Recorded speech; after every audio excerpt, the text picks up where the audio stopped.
As you know, I was in Los Angeles this weekend. Yeah. Out of all the years of doing this show, and of all the times I've been in L.A., this was the first time I ever went inside the Comedy Store. I couldn't believe that. I'm like, how have I never been here before? And it's pretty impressive. I don't realize how popular this show is. I really don't. And I mean, I'm in the comedy world. I walked in, and comedians that I was like, oh my God, there's that comedian and that comedian were like, hey, Mike Calta. And I'm like, how is that even possible? Josh Potter was the first person I saw. He's never been on the show. I walk by and he goes, hey, Mike Calta. I go, hey, Josh Potter. Do we know each other? I saw Jason Ellis there. He performed. I went on stage. I went in the club, and I went to Bobby was performing on the Nasty Show or the Dirty Show, which I think is just an excuse for them to be able to say, hey, these guys are going to talk about dirty stuff. And are you reading from the Bible? No.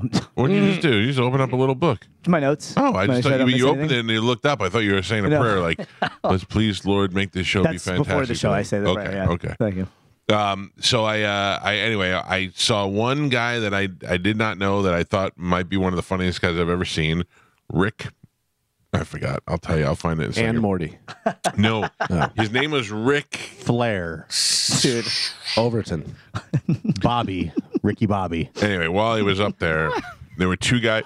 I actually know it. Ricky Tiki Tabby. That's him. That's him. You nailed it. Is it Ricky Ingraham? Yes, Ricky Ingram. Yeah. Rick Ingram. That was close.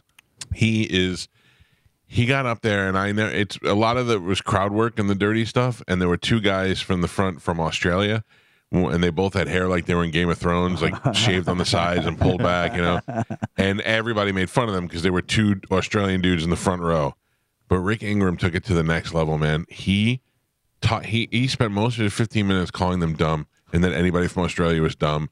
And he said the funniest line ever in such confidence, like it was true. He said, and the worst thing about Australia was your president was killed by a stingray in the water. He just said he was the president. And it was just so funny. Then I found out that guy was so good that Chris Rock walked in, saw him doing it, and took him on the road with him last year. He had him on, which they don't seem like a combination, but I guess funny's funny.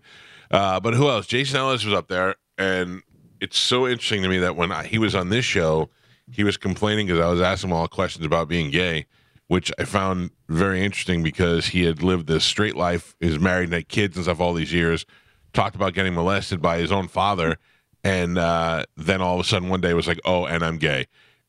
And then told a story about all the skaters and guys he was friends with that turned against him after that.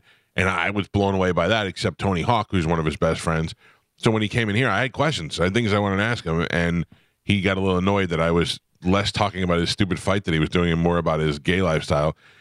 But when he was on stage, all he talked about was being gay, and it was awkward. He went to a gay party where it was at some dude's house, and guys just showed up, and everybody was just doing their gay thing. And I don't honestly can't say what he said. He had done some stuff with some guys in the area, and that later on he was sat down on the couch. And he sneezed so hard on the couch. But I'll be honest, he told the story from such a genuine point of embarrassment that I was like, it was very interesting to watch. And then I found out every other comic that went up was bisexual except for Bobby, which I don't know is questionable. Even Bobby said, I'm not bisexual, but I'm not hard to convince. California, man. It was so crazy. Every guy that got there was like, I'm bi, and I'm like, really? That's such a weird thing that half the country is, and the other half is like, no way. Maybe there's plenty of the crowds out there.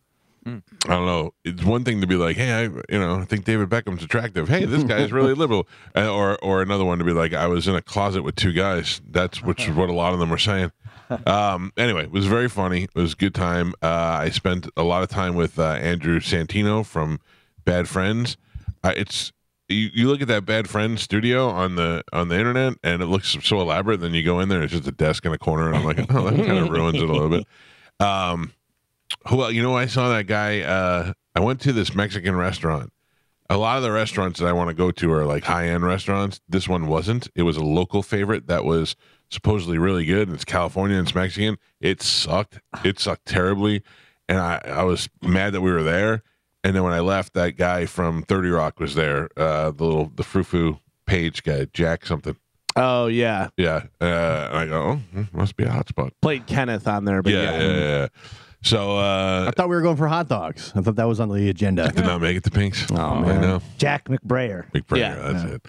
I did not make it to Pink's only because just I had so much stuff going on there. We were constantly moving.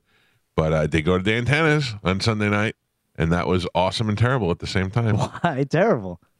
Because Dan Tanner's has Somebody pooped on the couch. that would have been better. Dude. It has 6 tables and 6,000 people. Wow. And the tables are built in the 40s, so if you're not 120 pounds, it's very hard to fit more than 2 people in a booth. Oh. Yeah, it was not. I mean, the food was fantastic and it's worth it, but it was crazy. It was 4 of us in a booth made for 2 people.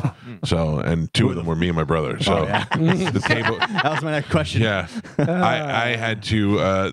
They do a thing where they put 3 people in the booth and 1 people in a chair. So I was fine. I got to sit in the chair, but all the booths were like that, and it was just too crowded. And the hostess was drunk and not doing her job, and there was like 50 people in the lobby that really only holds like 4, and everybody was crammed and mad, and she's doing shots at the bar, and it was bad. Yeah, All right. Oof. it was a weird bad night. Trying to get her own reality show, maybe. Dude. It's interesting. I got to wait for my table because of her, so I was at the bar for like a half hour, and just observing people. A lot of really rich white dudes with young girls in there at the bar. You know, a lot of that Hollywood. Come, let's go to dinner and talk about your role. You know, kind of stuff.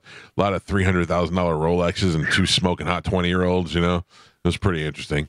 Most of those guys probably pooped on a couch with Jason Ellis at one point too. Probably. Yeah, it's California love. Man. So anyway, overall trip was good. Glad to be back. My assessment of California is if you're working there and you have money, it's a great place to be. If you're there and you work at Walmart, it's the worst existence. Like, I don't know. If you're there and you're not there to be in the entertainment industry, I don't know how you live there. Well, you live in a Or van. why you would be there. Why you would be there. You live in a van like Austin. But you know what, though? So many people live in vans. Yeah. It's not even Really? Spanish, you go down a residential street, and I'm not talking about like in this area, everywhere. You go down a residential street and you'll see 5 RVs there that you could tell don't have engines in them, that don't move, that are just parked there because they're what happens is they're old. People are buying old RVs that don't move, parking them on the street, and then because they're old, they have leaks and stuff, so they're all covered with blue tarps and things like that. And then there's like you'll see an RV, and then up against it will be boxes and bags, and it's all their stuff just leaning against it.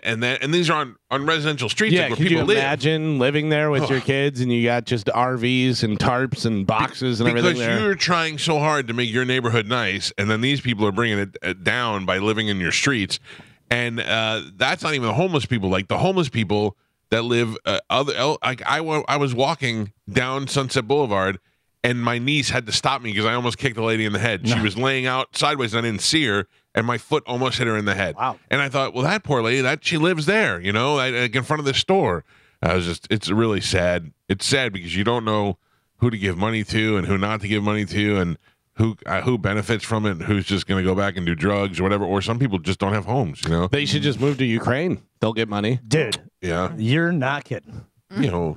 What are you going to do, though? You get money, but you also get a rocket through your window. Or you Can't get be worse kicked than it is now. or you get kicked in the head by some guy from Florida. Yeah.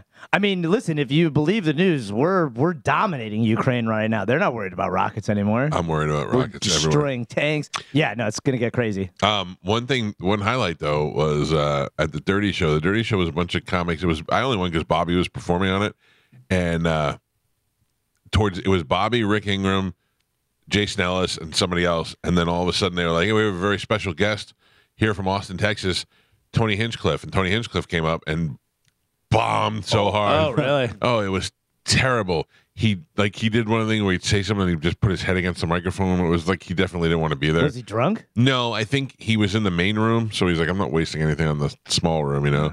But then he brought up Hans Kim and Cam Patterson, and Cam Patterson is hilarious. Like, I thought that kid just be funny because of rocks, but he's not. He had really good jokes. He was very funny, and Hans Kim was okay. And then I talked to him for 2 seconds after, like, oh, hey, you remember me? He goes, yeah, Florida, yeah. And then he was like, get away from me. I'm like, all right, cool, good time. Really? Yeah, he's superstar. He was so nice on No, the he was cruise. not nice. It was just like he had other things to do. They're I was both like, coming cool. to town soon. Yeah, and I'd have them both on the show. They were both good, but yeah, it's just a lot of those California guys are very much what you can do for me. And then one thing Bobby pointed out that I found was very true is that when you're in a room with another comedian or whatever, and that comedian comes in, and what he does is he tells you all the things that he's got going on, whether you ask for it or not. My special just got picked up, and I got 8 million views on this, and the other thing. And everybody's like, wow, that's great. And then when they leave, they go, ugh, this guy. They think every one of them. Yeah. Every one of them was crazy. California's just a scummy area for people. I feel like they all secretly hate each other. Yeah. They're all just jealous of each other. And despise the success. It really is like that movie, This Is the End, where they all just are fake nice to each other, and then behind each other's backs, they're like, nah, this. It's very douchebag, California, yeah. I will say, not Santino. He was very cool. Didn't talk any crap about anybody, and he was interesting. He was fun to hang out with. So overall, good trip. Glad to be home. Don't want to live there unless I had an RV with tarp on it. How'd your brother do?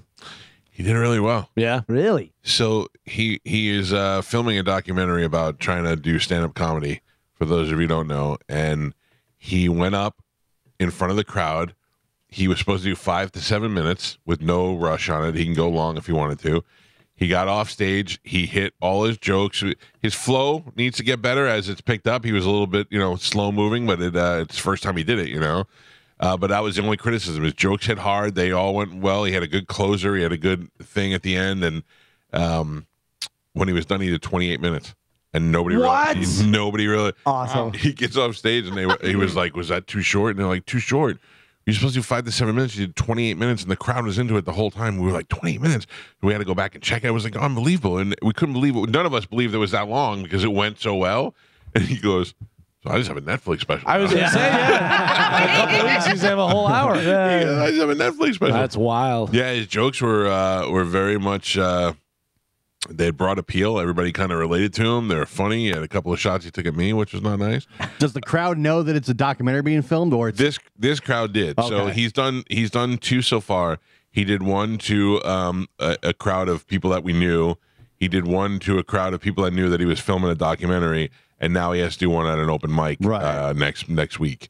So, but this one here was not a crowd of people that know him. It was just the people who came to see a comedy show. Right. So it was good. It was really good. And Bobby gave him some tips beforehand, and he actually listened to him, and they worked for him. So, dude. Yeah. He goes, all right, so I can tell his joke, and if it fails, I can go, well, Bobby Kelly wrote that. He goes, no. Yeah. No, it was good.